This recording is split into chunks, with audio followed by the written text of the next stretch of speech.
अभी हमने जो एरोबिक एंड अनएरोबिक रेस्पिरेशन पढ़े, तो अगर किसी को आंसर पता होगा तो आप कमेंट कर सकते हो कि एरोबिक रेस्पिरेशन में क्यों 38 मॉलिक्यूल फॉर्म होता है, अनएरोबिक रेस्पिरेशन में क्यों 280 मॉलिक्यूल फॉर्म होता है। So if you know the answer, so you can do the answer in comment box. आगे हमारा प्रोसेस है फूड। सो फूड से हमें एनर्जी गेट होता है, बट फूड में क्या होते हैं, न्यूट्रिशंस होते हैं। कौन कौन से nutrition, carbohydrate, protein, lipids as well as vitamin. So carbohydrate में हमें क्या मिलता है, ग्लूकोज, जो कि हमें एनर्जी दे रहा है। अगर ग्लूकोज हमारे बॉडी में एक्सेस हो गया, सो क्या होगा, ग्लूकोज से क्या बनेगा, glycogen. So what is mean by storage, okay. Like you know कि जैसे हमारे डैड हमारे मॉम को पैसे देते हैं, तो हमारी मॉम क्या करती है, पैसे सेव करके रखती है कि अगर इन फ्यूचर कुछ काम पड़ा तो वो अपने सेविंग्स को दे सके, ओके। ठीक इसी तरीके से हम जब अपने बॉडी को फूड देते हैं, so we are dead and our body is a mom, like, okay. So जब हम खाना खाते हैं तो फूड से क्या मिलता है, न्यूट्रिशन मिलता है, और न्यूट्रिशन से हमें क्या मिलता है, एनर्जी मिलता है। सो हमारा बॉडी इतना होशियार है, लाइक इतना क्लेवर है कि उसे पता है कि कितना एनर्जी यूज करना है। जितना हम वर्क करते हैं उसके अकॉर्डिंग हमारी बॉडी एनर्जी यूटिलाइज करती है।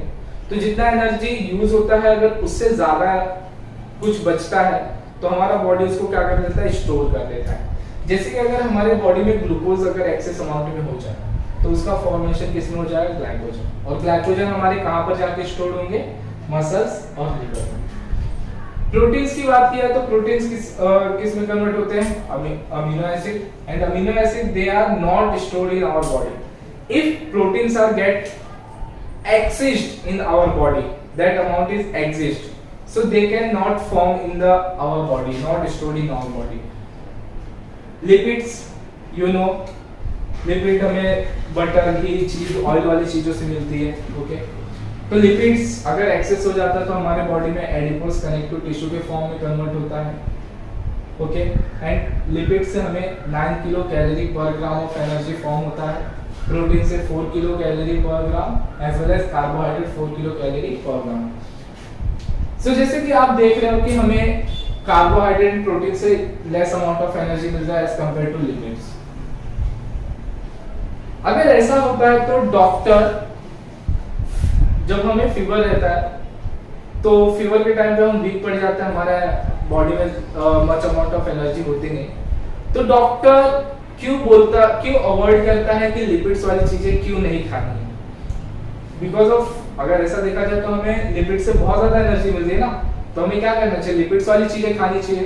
बट लिपिड्स वाली चीजें क्यों अवॉइड करता है, तो इसके बारे में आपको बताना है। तो अगर किसी को आंसर पता है कि डॉक्टर कार्बोहाइड्रेट लाइक खिचड़ी, दाल, चावल खाने के लिए बोलता है, लिपिड्स वाली चीजें खाने क्यों नहीं बोलता, अगर you know answer, so you can do answer in comment box. Now one remaining part is a vitamin. So vitamin is a two types. First is a water soluble as well as lipid soluble. In water soluble have a two types of vitamin B and C. In lipid soluble have a four types of vitamin A, D, E and K. Totally vitamins are 6 types, A, B, C, D, E and K. On the basis of their solubility, vitamins are separated into two parts, water soluble, lipid soluble. Water soluble is a B and C, lipid soluble is A, D, E and K part. Understood? So that is a vitamin. And lipids, carbohydrate as well as protein. Today we can discuss cell division. Okay. Our previous topic of previous chapter, like process in living organism, part of previous lecture. So what is cell division? तो cell division एक ऐसा process है जहाँ पर हमारे sales का division होता है ऑटोमेटिकली, एंड जो भी चीजें होती है वो फॉर्म हो जाती है। जैसे कि अगर हमें इंजरी हुई है तो उसके बाद क्या होगा कि कुछ समय बाद वो इंजरी अपने आप रिपेयर हो जाएगी, हील हो जाएगी। बट इन केस अगर जैसे आपके दीवार में कहीं भी इंजरी हुआ, लाइक कहीं पे टूट गया कुछ, क्या जब तक आप उसमें सीमेंट रेती जो है वो सब नहीं हो रहे तब तक ठीक होगा क्या? No. So that's answer is no. तो हमारे बॉडी में ऐसा क्या एबिलिटी होता है कि अगर हमें चोट लगता है तो automatically after few days few times they can heal. Why it is happening? So हमारा our body is made up of totally cells. तो हमारे बॉडी में जो सेल्स होते हैं वो सेल्स क्या करते हैं, अपने आप को डिवाइड करते हैं, बट कब? जब उसका जरूरत होता है। तो ऐसा नहीं कि कभी भी उसको डिवीजन कर दिया, ऐसा होगा तो ट्यूमर भी हो सकता है। अगर सपोज करो कि ये जो सेल डिवीजन हो रहा है वो स्टॉप हो जाए, सो क्या होगा? तो आपको पता है कि with the help of cell division हमारे जो इंजरीज होती है वो सारी चीजें हील होती है। वो नहीं होगा सबसे फर्स्ट प्रोसेस। जब स्पर्म्स एंड एग फर्टिलाइज करते हैं they can form a zygote. So by the division by the cell division zygote they can form a baby in future. So that process not done.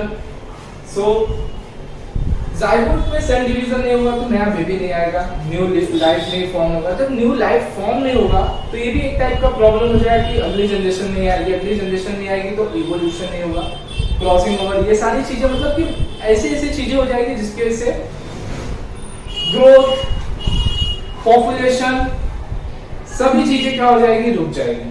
चोट लगेगा, वो चोट हमेशा वैसे का वैसे ही रहेगा, कभी वो हील नहीं होगा। तो सेल डिवीजन हमारे लिए नेसेसरी, यू नो, इस हिसाब से आपको पता चला। सेल डिवीजन टू टाइप्स में होते हैं, first is mitosis, another is meiosis. So mitosis में एक सेल दो सेल को फॉर्म करता है, और मियोसिस में दो स्टेजेस होते हैं, meiosis 1 and meiosis 2। First in meiosis 1 one cell get divided into two cell, and meiosis 2 cell get divided into and form a 4 daughter cell. So mitosis में एक से दो सेल बन रहे हैं, मियोसिस में एक सेल से 4 सेल बन रहे हैं। Chromosome number not get change, chromosome number get change. Like आप देख रहे हो यहाँ पे 2n नंबर ऑफ क्रोमोसोम्स है, सो यहाँ पर भी 2n है, यहाँ पर 2n है, बट यहाँ पे देखोगे तो n as well as nn है। दैट मींस इसका क्या होगा, हाफ हो गया। So that is a chromosome number get change, और यहाँ पर चेंज नहीं होगा। माइटोसिस दो प्रोसेस में होता है, cytokinesis. So what is mean cyto means cytoplasm, cytoplasm, kinesis means division, karyo means nucleus, and kinesis means division. So cytokinesis में 4 स्टेजेस है, प्रोफेज, मेटाफेज, एनाफेज, टेलोफेज, जहां पर सेल का डिवीजन होता है, as well as by mistake here karyokinesis and here cytokinesis. Okay, in karyokinesis have 4 stages, prophase, metaphase, anaphase and telophase. In cytokinesis cytoplasm they can get divided. So karyokinesis, prophase, metaphase, anaphase and telophase. Meiosis have 2 stages, meiosis 1, meiosis 2. Meiosis 1, prophase 1, metaphase 1, anaphase 1, telophase 1. Meiosis 2, prophase 2, metaphase 2, anaphase 2, telophase 2. Understood? Mitosis of prophase 1 is not lengthy. Not lengthy means ये ज्यादा time नहीं लेता prophase को done करने में, but meiosis का जो prophase 1 है ये क्या होता है, लेंथी। तो वो कितने लेंथी, लेंथी मतलब कि बहुत ज्यादा समय लेता है। Crossing over not takes place and in meiosis crossing over takes place. Okay, so इस तरीके से हमारे बॉडी में सेल डिवीजन होता है। माइटोसिस का सेल डिवीजन कहाँ पर होता है, अगर आपको पता है तो आप कमेंट करो। मियोसिस में कहाँ पर सेल डिवीजन होता है, ये अगर आपको पता है तो आप आंसर करो। अंडरस्टूड? कौन से सेल में कौन सा डिवीजन होता है, लाइक कौन से सेल में कौन सा माइटोसिस होता है, मियोसिस होता है, ये आपको बताना है। तो इस तरीके से हमारा ये सेल डिवीजन यहाँ पर एंड होता है। बुक्स में जो स्ट्रक्चर बना के दिया है वो स्ट्रक्चर आपके यूज में इस समय तो नहीं है, क्योंकि ये प्रोसेस 11th का है।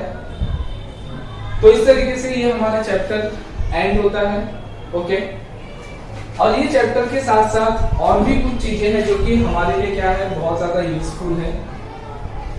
अगर आपको किसी भी सेकेंड चैप्टर किसी भी टॉपिक में अगर आपको डाउट है सो आप कमेंट करो, मैं कोशिश करूंगा कि आपके उस डाउट को सॉल्व करूंगा।